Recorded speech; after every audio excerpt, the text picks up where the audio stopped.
Toute l'actualité politique et parlementaire, c'est le 19h de Public Sénat. Voici les titres de ce mardi 26 octobre. Vote final de la réforme des retraites par le Sénat, alors qu'un millier de manifestants scandaient résistance devant ces grilles. À l'intérieur de l'hémicycle, les esprits se seront échauffés jusqu'au bout. Pour ne pas rester sur l'idée d'un passage en force, François Fillon propose aux syndicats un dialogue sur l'emploi des jeunes et des seniors. Reportage à Marseille sur une mobilisation sociale qui s'essouffle. Un juge d'instruction en passe d'être désigné pour reprendre les enquêtes conduites par le procureur Courroy dans l'affaire Bettencourt-Woerth. Satisfaction de la gauche et des magistrats. Ça n'a rien à voir avec la justice, même s'il est question de cordon ombilical. Peut-on, comme nombre de célébrités, croire aux promesses de sociétés privées étrangères qui stockent les cellules souches de vos enfants? La sénatrice Marie-Thérèse Hermange défend, elle, un enjeu de santé publique. Elle sera avec nous tout à l'heure. Elle a organisé un colloque aujourd'hui au Sénat avec tout ce que la France compte de spécialistes. C'est fait donc par 177 voix pour, 151 contre, 20 abstentions. La réforme des retraites a été solennellement adoptée au Sénat. Récit de cette journée où les huées et les hauts cris n'ont pas manqué. Tam Tranui. Pour l'adoption, 177, contre 151. Le Sénat a adopté. Une majorité qui se lève, un ministre qui sourit. Sans surprise, la réforme des retraites a été adoptée par le Sénat, mais l'ambiance a été électrique. C'est sous les huées qu'à la mi-journée, Éric Woerth conclut la discussion générale. D'accepter la moindre contradiction. Ça Vous suffit. êtes toujours favorable au débat. La réforme ne ferme pas le débat. Et s'il vous plaît, on a écouté Jacques Lemène en silence. Ses propos ne nous plaisaient pas. Soyez polis, écoutez le ministre. À gauche, dans l'après-midi, on dénonce le vote unique, une solution expéditive et une provocation pour le Sénat. Et surtout, on récuse une réforme brutale édictée par le patronat. Vous pouvez dire aux grandes fortunes demain, à Madame Bettencourt ou à sa fille, qu'ils n'ont aucun souci à se faire. Dites aussi à Madame Lagarde de nous épargner à l'avenir ces discours sur la moralisation de la finance. Le mot d'ordre est tout aussi clair. À droite, la réforme est la bonne, les concessions nécessaires ont été apportées et toute la majorité est soudée derrière son chef. Est-ce que vous craignez le débat? Avez-vous peur d'affronter les réalités? Mais connaissez-vous les grands systèmes qui commandent les régimes de retraite en Europe et dans le monde? Pourquoi diable craignez-vous ce rendez-vous? Nous avons l'ambition, ensemble, d'apporter une réponse durable au régime des retraites par répartition. Baroud d'honneur du côté de la gauche face à une majorité sûre de sa victoire. Jusqu'au bout, l'opposition veut retarder la promulgation du texte. Elle devrait demander un recours devant le Conseil constitutionnel. Et le vote solennel interviendra cette fois à l'Assemblée nationale. Demain, le PS est en passe de saisir le Conseil constitutionnel sur l'ensemble de la réforme. Des parlementaires socialistes s'inquiètent néanmoins de voir retoquer la disposition en faveur des mères de 3 enfants que les sages pourraient juger discriminatoire. Sandra Cerquera. Hier encore, ils hésitaient. Aujourd'hui, la décision apparaît comme une évidence. Saisir le Conseil constitutionnel sur le texte de la réforme des retraites. Désormais, pour les socialistes, la bataille se poursuit sur le front juridique. Les Français ne comprendraient pas que nous ne le fassions pas sur ce texte-là, qui est quand même très emblématique. Nous ne nous faisons pas beaucoup d'illusions sur la probabilité des réponses que va apporter le Conseil constitutionnel, mais en tout cas, le fait de poser l'acte qu'il soit saisi nous importe beaucoup. Sans trop y croire, mais mener le combat jusqu'au bout. Ce matin, Robert Badinter demandait une saisine à blanc, sans motif. Les parlementaires PS seraient tentés d'aller plus loin et de saisir le Conseil sur le principe d'égalité. Il apparaît dans ce texte de loi qu'un certain nombre d'éléments ne permettent pas d'assurer l'égalité entre les citoyens. C'est vrai pour les mères de famille, c'est vrai pour les salariés qui travaillent depuis longtemps, c'est vrai pour ceux qui ont commencé à travailler tôt, qui se trouvent aujourd'hui désavantagés. Pari risqué, estime ce professeur de droit, pour qui le principe de l'égalité n'est pas un motif de censure. Il est légitime qu'on traite différemment les femmes des hommes pour précisément mieux respecter le principe d'égalité. La loi devra attendre l'avis du Conseil constitutionnel pour être promulguée, soit environ 3 semaines. En disant vouloir promulguer la loi le 15 novembre, Nicolas Sarkozy avait anticipé cette saisine de l'opposition. La fermeté politique sans dialogue social, c'est une faute, mais le dialogue social sans fermeté politique n'a pas plus de sens. François Fillon a cité un extrait de son livre « La France peut supporter la vérité » devant les députés UMP. Ce matin, reprenant une idée de François Chérec, le Premier ministre propose un dialogue avec les syndicats sur l'emploi des jeunes et des seniors après le passage en force sur les retraites. La mobilisation s'essouffle à 2 jours d'une nouvelle journée d'action. Jérôme Rabier. Des chiffres au plus bas pour une mobilisation qui marque le pas. Seulement 5% de grévistes à la SNCF selon la direction, 12% pour la CGT. Dans les 2 cas, le score le plus faible depuis la rentrée. À Marseille, les éboueurs ont repris le travail, tout comme ceux d'Agen et de Pau. 3 raffineries sur 12 ont repris leur production hier, en plus de celle de Grand-Puy où les réquisitions permettent le redémarrage des installations. Mais relancer la production est une opération techniquement délicate et longue, ce qui continue de perturber l'approvisionnement des stations-service. Selon l'Union française des industries pétrolières, 20 à 25% des pompes demeurent à sec. Côté étudiants, à Paris, l'opération baptisée Monte le son du sonotone pour se faire entendre des sénateurs a réuni plus d'1 millier de personnes. Un chiffre faible à relativiser pour les organisateurs. L'objectif de la journée d'aujourd'hui, c'est pas un barreau d'honneur, c'est pas un test, c'est pas pour se compter. On a voulu cette journée comme une étape pour préparer notamment la journée de jeudi et surtout pour faire franchir le cap des vacances à cette mobilisation. Essoufflement ou simple pause dans la mobilisation, seule la journée de grève de jeudi pourra répondre à cette question. D'ici là, l'Assemblée nationale aura imité le Sénat et adopté la nouvelle loi. À Marseille, le ramassage de quelques 10 000 tonnes de déchets a commencé, ville symbole de la virulence sociale où FO et la CGT sont puissants. Marseille a hérité des années de fer, un système de plus en plus contesté. Enquête sur place, Fabrice Cunet. On va appeler à la suspension du mouvement, le temps de remettre un peu Marseille propre. C'était la partie la plus visible du conflit. Marseille livrée aux ordures depuis 14 jours et la grève des éboueurs. Avec le port bloqué et cette image dégradée, la ville tourne au ralenti, lassitude sur le vieux port. Ça se passe comme ça depuis des années. Marseille est beaucoup mieux que Nice, que Cannes, etc. Mais avec tout ce qu'on a comme merde, on n'avancera pas. Sincèrement, on n'avancera pas. À Marseille, les conflits prennent toujours une résonance particulière. Ici, plus qu'ailleurs, les syndicats arrivent à mobiliser. Démonstration encore ce lundi matin sous les fenêtres du maire. Il y a un taux de syndicalisation supérieur à Marseille, toutes les organisations confondues, que sur le plan national. Même si ça reste très faible, on se contenterait de mieux. Mais cela dit, la CGT, il y a un certain nombre de forces et dans un certain nombre d'entreprises. Si la CGT est effectivement majoritaire sur le port, dans les raffineries ou plus généralement dans le secteur privé, Force ouvrière de son côté tient le public. Les partis de gauche en seraient presque réduits au rôle de spectateurs. Il y a effectivement une tradition de lutte extrêmement forte. Je ne sais pas si on peut dire qu'elle tienne le port ou qu'elle tienne les collectivités, mais je pense qu'effectivement, il y a une tradition de lutte ici qui est bien installée. La lutte, le patron des patrons marseillais connaît aussi. Il a engagé un bras de fer avec les syndicats, à coups de pages de pub ou de collectifs. Voilà. Collectif touche pas à mon port. Et en fait, depuis le 11 septembre, on a fait 10 829 inscrits. Pour Jean-Luc Chauvin, Marseille est d'abord victime d'une lutte d'influence vieille de plus de 60 ans. Il y a des bastions depuis 1945 avec des accords syndicaux qui font qu'ils se sont partagés les schémas. Ces enjeux entre syndicats sont en train de se revoir et donc il y a des frictions entre eux pour savoir qui aura le pouvoir. Chez les deux principaux syndicats, on reconnaît que chacun a son précaré. Mais pour ce qui est de la lutte d'influence, on botte en touche. Façon plus belle la vie. Marseille a toujours été à l'avant-garde de la contestation. D'ailleurs, il y a quand même une histoire qui n'est pas marseillaise, celle-là. C'est que quand on a construit des fortifications à Marseille, on ne les a pas faites pour se protéger de l'envahisseur, elles ont été faites pour se protéger des Marseillais. Depuis ce matin, les camions-bennes ont donc repris leur balai dans les rues de la ville. Mais il faudra des jours pour que Marseille retrouve son image de carte postale. Les syndicats, eux, veulent croire qu'elle va surtout garder son rôle principal dans la contestation sociale.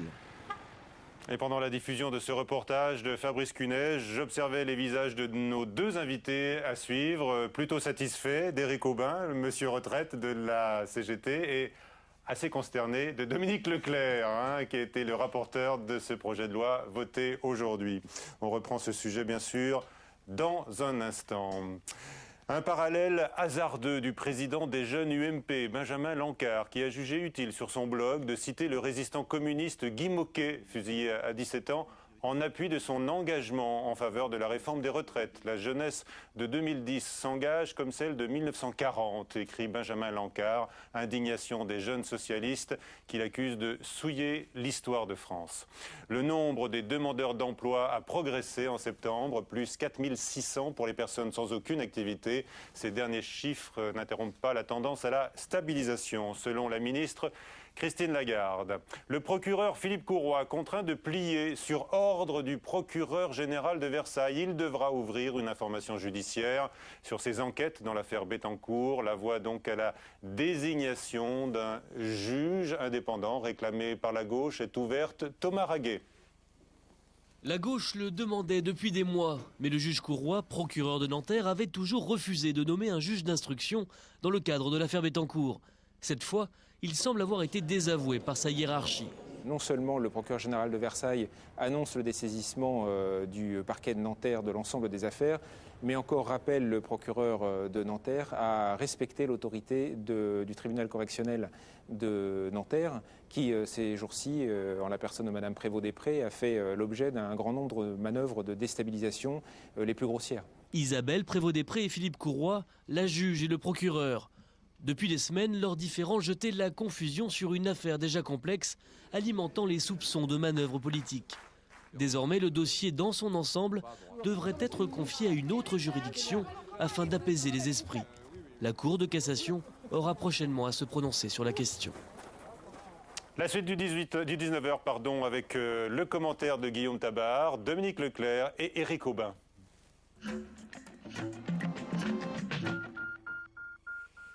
Bonsoir à tous. Dominique Leclerc, est-ce que vous êtes soulagé ce soir? C'est le moins que l'on puisse dire. Oui. Soulagé parce que le parcours a été long, plus de 3 semaines de séance, c'est rare et c'est quand même une belle épreuve. Éric Aubin, est-ce que vous êtes encore déterminé? Mais non seulement nous sommes déterminés, mais je crois que les salariés sont déterminés. C'est eux qui décident au jour le jour dans des assemblées générales de la poursuite de l'action. Je crois que même si à certains endroits on a modifié la forme parce que la durée de la mobilisation est effectivement très importante et coûteuse pour les salariés, néanmoins la détermination est présente. Alors, Guillaume Tabar, bonsoir. Éditorialiste aux Échos. Personne dans la majorité, pas même Dominique Leclerc, je pense, ne va se risquer à évoquer une victoire ce soir. Est-ce le cas pour l'Élysée, selon vous? Alors victoire, le mot effectivement est employé avec prudence et au risque de surprendre Éric Aubin, je voudrais citer Maurice Thorez et sa célèbre phrase « Il faut savoir terminer une grève » prononcée au lendemain des accords de Matignon en 1936. Alors il disait ça aux syndicats après une victoire qu'ils avaient remportée à cette époque-là. Bien sûr, aujourd'hui le contexte est différent et n'a rien à voir, mais ce message s'adresse à la fois aux syndicats qui vont devoir gérer la fin du conflit social avec les journées de jeudi et puis du samedi 6 novembre, mais s'adresse aussi et peut-être avant tout au gouvernement au terme de, employons quand même le mot de victoire, une victoire certes douloureuse, une victoire coûteuse, difficile, mais victoire quand même dans ce dossier des retraites. Alors l'épisode politique n'est pas tout à fait terminé, vous l'avez dit tout à l'heure, il y a la saisine du Conseil constitutionnel. Le Conseil a théoriquement 1 mois pour se prononcer, ce qui nous enverrait fin novembre, mais cela dit, le Conseil peut aussi être plus rapide dans sa délibération et on peut penser qu'il le sera. Alors vous avez évoqué maintenant la sortie de crise, puisque celle qui s'impose à la fois pour le gouvernement et les syndicats. François Fillon l'a dit devant les parlementaires UMP ce matin, il veut un dialogue avec les syndicats sur 2 questions, l'emploi des seniors et l'emploi des jeunes. Et tiens, comme par hasard, ce sont les 2 thèmes qu'a mis en avant François Chérec hier et que Laurence Parisot a également repris à son compte dès hier soir. Donc de la part de la CFDT, c'était une main tendue et de la part du Premier ministre, c'est une main qui est saisie. Rapidement. Alors un signe d'apaisement et un apaisement qui est nécessaire après un conflit long, un conflit de 6 mois. Il ne faut quand même pas oublier que la première journée de mobilisation était le 1er mai dernier, avant même la présentation du texte. De la part de l'Élysée, précisément, on n'emploie pas le mot victoire et on veut éviter toute forme d'humiliation des syndicats. Et on insiste beaucoup ce soir pour dire que dans cette affaire, il n'y a ni vainqueur ni vaincu. Et c'est l'Élysée, ce n'est pas les syndicats qui disent que les syndicats s'en sont bien tirés dans cette affaire. C'est l'Élysée qui fait remarquer que les syndicats ont bien contrôlé l'ensemble du mouvement. Et c'est encore l'Élysée qui dit que l'opinion jusqu'au bout a suivi et a soutenu les syndicats. Donc il y a une volonté d'apaisement. On va voir si sur les 2 dossiers cités, c'est l'occasion de reprendre ou non le dialogue. Alors on le voit, donc l'Élysée magnanime, Dominique Leclerc, vous confirmez avec vos contacts? Oui, absolument. Oui. Le mot victoire est totalement inapproprié. Très bien. Le politique a assumé sa responsabilité. Il y avait urgence à légiférer. Nous l'avons fait dans l'intérêt de notre régime de retraite. Et pour qui? Pour les Français, notamment les plus jeunes. Alors on va reparler justement de l'avenir de nos régimes de retraite. D'abord, Éric Aubin, c'est vrai que les syndicats ont le sentiment d'avoir été négligés. Est-ce que la reprise du dialogue pourra se faire, notamment sur la question de l'emploi des seniors et des jeunes, comme l'a proposé François Chérec? Il a tendu la main. Le sentiment, c'est plutôt un mépris vis-à-vis de tous les salariés qui se sont battus et qui se battent encore, et vis-à-vis des organisations syndicales, puisqu'ils se sont mobilisés largement. 3,5 millions, ça n'avait jamais été atteint, même en 1995 ou en 2003, même contre le CPE, et une opinion publique qui, à plus de 70%, ont dit soutenir, et disent encore soutenir la mobilisation. Donc je pense qu'il y a un certain mépris, effectivement, qui est ressenti par les salariés. Mais moi, je voudrais dire qu'on crie victoire un peu vite, quand même. L'intersyndicale... pas de victoire. Le mot, c'est le mot à ne pas prononcer. Non, mais j'entends victoire tout le temps. Moi, je veux dire que nous connaissions à la dernière intersyndicale, nous connaissions les dates de vote dans les différentes assemblées, aujourd'hui au Sénat, demain à l'Assemblée nationale, et nous avons décidé d'une mobilisation le 28 au lendemain de ces votes. C'est bien pour montrer que le vote ne change rien à la détermination et ne rend pas le texte meilleur, plus juste et acceptable. Donc je crois que la bagarre va continuer, oui. Alors Dominique Leclerc, quand vous entendez ce discours... aussi le mot mépris. C'est impensable de parler de mépris des uns à l'égard des autres. Ce n'est pas ça du tout.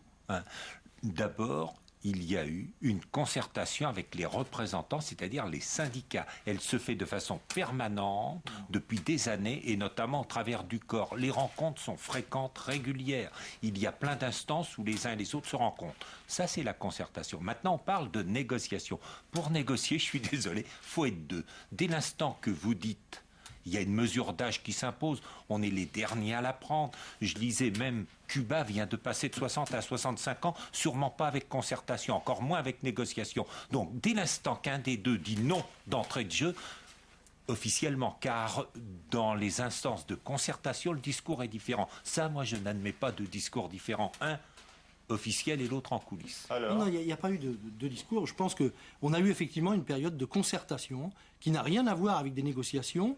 Alors certes, ça a multiplié les réunions, puisque le cabinet du ministre, c'était pas Éric Woerth d'ailleurs, c'était son cabinet, rencontrait les organisations syndicales les unes après les autres, sans pour autant débattre, et on n'a jamais pu obtenir de plénière sur ce dossier de retraite, sur un dossier qui est structurant pour la vie des salariés et des retraités en France. Je crois que, malgré tout, encore une fois, la bataille n'est pas finie. Je pense que toute la mobilisation qui a eu lieu et le soutien de l'opinion publique montrent... concrètement, ce qu'on veut obtenir, c'est le vote parlementaire.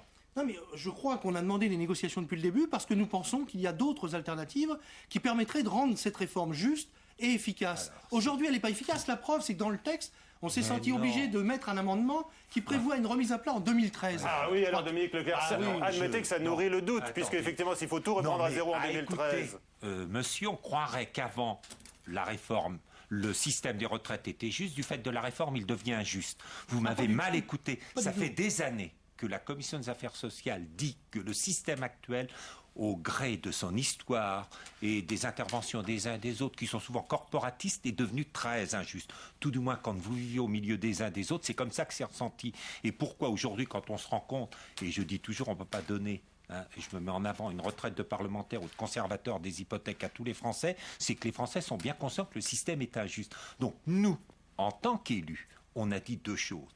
Il y a urgence et on a rejoint le corps, donc, et on l'a écrit, ça fait quand même un certain temps. Urgence, paramétrique. Maintenant, on a dit, et c'est là qu'on fait que notre travail d'élu, on s'est situé dans une prospective en disant, il est désagréable d'arriver au rendez-vous, car les rendez-vous peuvent être accélérés du fait de la crise. La crise a quand même accentué les choses. On a dit, situons-nous dans l'avenir, en prospective. Et pour ce faire, on a regardé ce qui s'est fait chez nos voisins.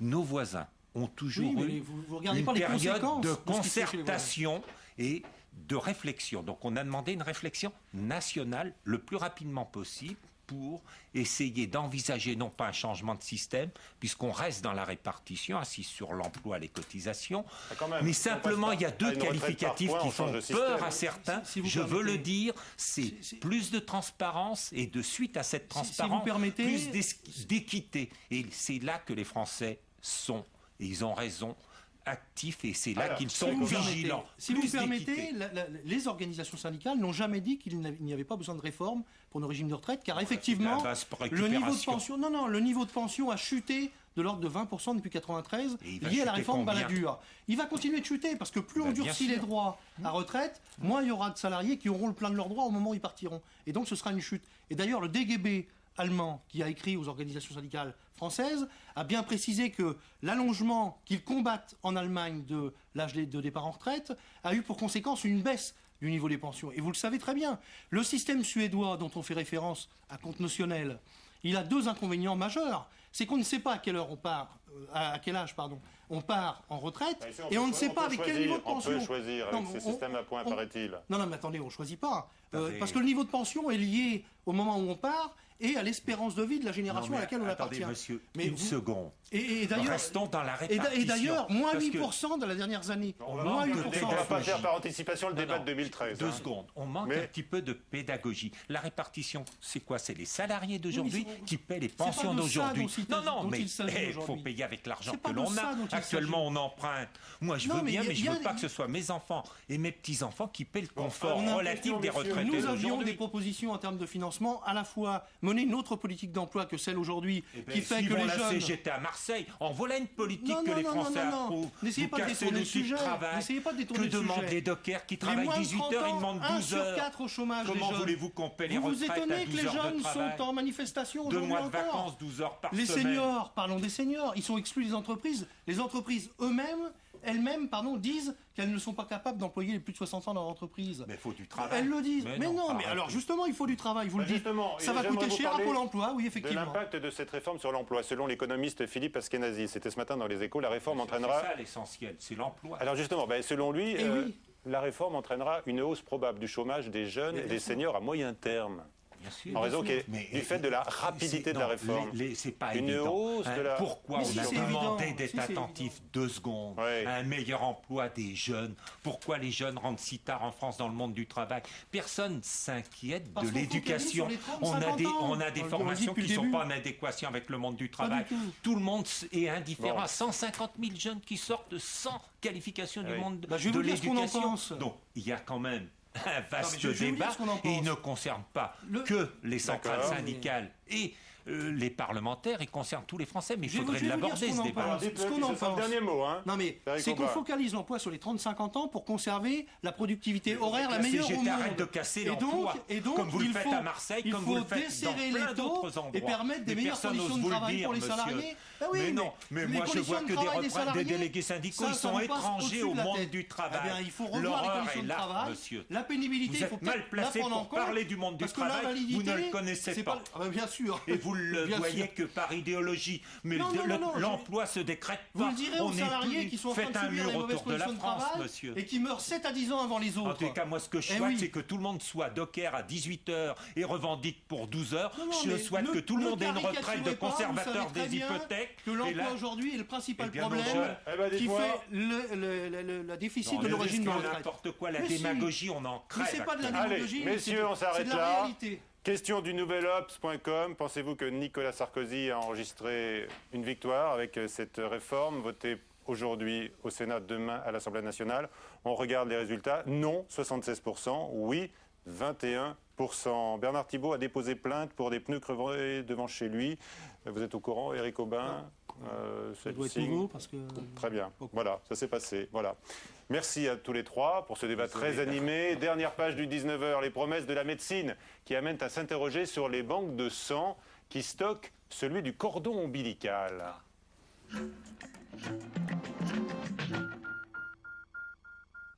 Trois questions à suivre donc dans un instant à Marie-Thérèse Hermange qui a réuni aujourd'hui au Sénat les spécialistes du sujet. D'abord les données et les enjeux avec Marie Lebon. Le sang contenu dans le cordon ombilical du nouveau-né est riche en cellules souches. Greffées, elles permettent de traiter de nombreuses maladies sanguines, osseuses ou encore génétiques, une ressource thérapeutique connue en France depuis plus de 20 ans. Le sang de cordon ombilical, qui a été longtemps considéré comme un déchet opératoire, est en fait une ressource thérapeutique importante puisqu'il contient des cellules qui sont à l'origine des cellules d'un individu, en particulier des cellules de la moelle et du sang. En Europe, des banques privées de stockage se multiplient avec de belles promesses pour les parents. Constituer une réserve de cellules capable de guérir éventuellement votre enfant dans le futur. Le problème, c'est que ces promesses sont médicalement irréalisables, en cas d'anomalie génétique par exemple, car celle-ci sera également présente dans le sang du cordon. La France préconise quant à elle un développement des banques publiques chargées d'informer, de sélectionner et de conserver les dons prélevés. L'objectif de la révision de la loi de bioéthique consiste à faire basculer ce statut de déchet en statut de ressource thérapeutique, ce qui le ferait rentrer de facto dans le cadre du don anonyme et gratuit. En France, le nombre de greffes de sang du cordon ne cesse d'augmenter. En septembre dernier, on comptait près de 10 000 unités de sang du cordon disponibles et l'Agence de la biomédecine se fixe comme objectif d'atteindre 30 000 greffons d'ici à 2013. Bonsoir Marie-Thérèse Hermange. Alors, ce cordon ombilical que l'on coupe à la naissance est riche de promesses médicales, d'où tout l'intérêt qu'il convient de lui porter aujourd'hui. Absolument. Alors, vous avez donc réuni ce colloque aujourd'hui. Qu'est-ce qu'on en fait aujourd'hui, d'ores et déjà? On le prélève, on le congèle? On le prélève, on le congèle, on le cryoconserve, comme on dit. Et à partir de là, il permet de soigner un certain nombre de maladies qui sont en général des maladies du sang. Donc des leucémies, des maladies comme la drépanocytose, qui sont très fréquentes dans les populations africaines, ou bien d'autres maladies, par exemple c'est la maladie de Fanconi. C'est ainsi que la France a fait la première mondiale en 1988 à l'hôpital Saint-Louis, grâce à l'élaboration du travail d'Eliane Gluckman, sur un enfant qui lui était envoyé des États-Unis. Oui. Ensuite nous avons fait la première mondiale sur un adulte à l'hôpital Saint-Antoine. Et entre ces deux dates, un autre professeur, le professeur Ben Bunban, a eu l'idée de conserver le sang de cordon. Alors, on a fait cette première mondiale en 1988. De greffe, en quelque sorte. De greffe, oui. De greffe. Voilà. Mais alors, pour autrui, pour soigner autrui. Or, je vois qu'il y a des célébrités comme le footballeur Thierry Henry ou Rod Stewart en Grande-Bretagne qui, eux, ont fait prélever le sang du cordon ombilical à la naissance de leur enfant pour un éventuel usage plus tard, mais pour leur enfant. Est-ce raisonnable ou illusoire? Actuellement, d'une part, c'est illusoire, et d'autre part, en faisant passer le sang de cordon du statut de déchet opératoire au stade de ressources thérapeutiques, et le fait d'avoir une politique publique largement impulsée qui va permettre d'avoir demain 50 000 unités, puisqu'aujourd'hui nous avons uniquement 10 000, permettra de coupe court à toute politique sur les banques, ce qu'on appelle les banques privées. D'autant plus qu'il n'y a pas aujourd'hui d'usage autologue pour... C'est-à-dire pour la propre personne qui aura été prélevée, c'est absolument. Cela, hein? J'ajoute aussi qu'on a une politique du don qui reste la règle en France. Qui reste sur deux principes, la gratuité et l'anonymat. Si vous levez pour le sang de cordon la gratuité, pourquoi ne la lève-t-on pas pour le don d'organes, le don du cœur, le don du rein?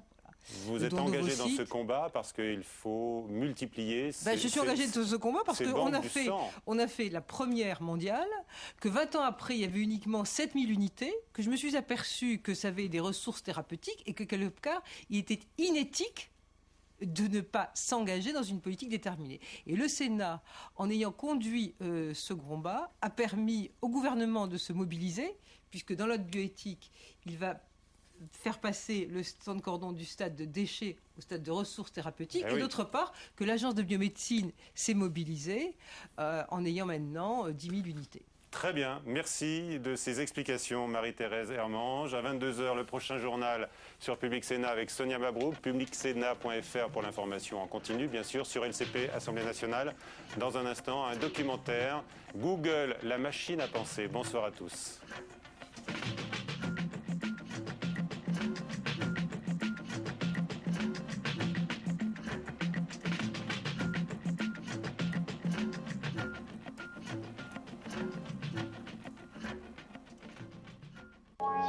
parlementaires qui votent traditionnellement à gauche et qui se sont abstenus dimanche dernier votent, je dois gagner. Public Sénat continue sa série sur la fin de règne des grands hommes politiques.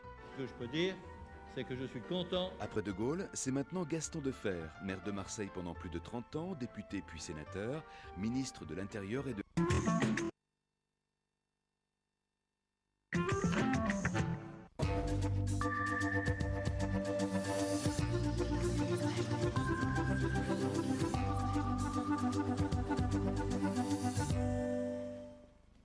Bienvenue à Bibliothèque Médicis. En France, on continue à scinder, à couper la France en deux. La société française, c'est la droite ou la gauche, la droite. À l'heure où la mondialisation est devenue une réalité galopante, envahissante, où la Chine, l'Inde, le Brésil et même l'Afrique sont en train de prendre peu à peu le leadership. Alors est-ce que ce clivage traditionnel reste opérant, reste valable, reste d'actualité? Qui le croit encore?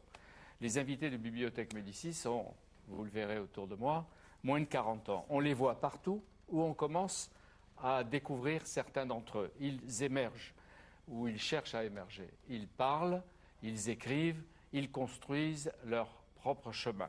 Ramayad, ça y est, votre chemin, vous l'avez déjà bien entrepris chez Grasset. Vous publiez Lettres à la jeunesse. Mais les jeunes n'en font qu'à leur tête. Apparemment, ils n'écoutent pas les adultes. Ils sont en ce moment plutôt à la tête des cortèges dans les manifs. Ils savent ce qu'ils font. Et je pense qu'il faut les écouter le message qu'ils transmettent, qui, à mon avis, a plus à voir avec l'inquiétude vis-à-vis de l'avenir qu'autre chose. Et vous avez une part de responsabilité s'ils sont encore inquiets pour leur propre avenir. La responsabilité, oui, elle est générale, en fait. Et ça dure depuis la fin des 30 Glorieuses. Et le diagnostic est partagé par tout le monde. Et il faut avoir quel âge pour lire votre lettre? Tous âges. Ceux qui se sentent concernés par l'avenir de la France. Le Monde, il y a quelques jours, titrait « Ramayad, l'art de parler et de se taire ». Est-ce que alterner la parole et le silence, c'est une tactique? Pas du tout. Cela donne l'impression que les choses sont anticipées ou voulues, mais pas du tout. Moi, je parle quand involontaire. Quelque chose à dire à bon escient. Voilà. Mais est-ce qu'il n'y a pas le risque de parler à contre-temps ou d'agir à contre-temps? Se taire quand il faudrait se faire entendre? Écoutez, là, je m'exprime avec ce livre sur la lettre à la jeunesse, au moment où beaucoup d'entre eux sont dans la rue. Donc je crois que la coïncidence... Ils lisent pas la lettre, ils n'ont pas le temps de lire la lettre. La question n'est pas de lire, mais je pense que les jeunes lisent, il ne faut pas croire. Et puis ce n'est pas un livre qui s'adresse uniquement à la jeunesse, mais... à l'ensemble de la société française. Aux vieux qui s'occupent de la jeunesse. En particulier aux élites dirigeantes, qu'elles soient politiques, médiatiques, économiques ou syndicales. Il s'agit de tirer la sonnette d'alarme pour dire qu'un pays qui finalement se construit sur la marginalisation de ces jeunes est condamné à un certain conservatisme. Vous l'avez envoyé à Martine Aubry, à Dominique Strauss-Kahn? Non, mais je l'ai envoyé au président de la République, à quelques syndicalistes et quelques chefs d'entreprise. J'ai entendu dire que vous avez envoyé un mot pour prendre acte. Mais pas pour vous dire qu'il avait encore lu, mais ça viendra. Non, il m'a dit qu'il... Non, mais j'ai pas voulu en dire plus, parce que sinon, après, je n'ai pas à dévoiler ce que dit le président de la République, mais il m'a dit qu'il allait le lire. Je l'interrogerai. Vous voulez dire que ça lui fera du bien? Non, il m'a dit qu'il allait le lire et j'ai trouvé ça sympathique. Christophe Prochasson, historien chez Flammarion, l'historien que vous êtes, publie « La gauche est-elle morale ?» Est-ce que vous voulez dire qu'elle a toujours du mal avec son passé, avec l'argent, avec le corps, avec les promesses qui fondent comme neige au soleil une fois qu'elle est au pouvoir? C'est un des principaux obstacles, en effet, que d'être au pouvoir pour la gauche, à partir du moment où elle veut transformer le monde. Et donc elle se heurte souvent à la contradiction entre le faire et le dire. Donc il vaut mieux qu'elle reste dans l'opposition? Ce n'est pas mon sentiment, Jean-Pierre Elkabbach, ce n'est pas mon sentiment. Est-ce que ça veut dire que dès qu'on a les responsabilités, on se salit les mains? On peut se salir les mains, mais tout le jeu, si j'ose dire, est de ne pas se les salir. Et je pense que la chose est possible. Et d'ailleurs, la gauche, il est arrivé de le montrer, par exemple, dans cet épisode glorieux du Front populaire dans les années 30, où elle a gagné une réputation morale à ce moment-là. Qui a duré combien de temps? Pas longtemps, il est vrai, 12 mois. C'était 3 ans après la guerre. Avant la guerre. Mais pourquoi vous citez que le Front populaire, par exemple, les 7 mois, 7 jours de Pierre Mendès France, c'était pas un grand moment? On pourrait le dire aussi, mais je remontais un peu plus loin dans le temps, mais de même qu'on pourrait dire que les années Jospin ont été de ce point de vue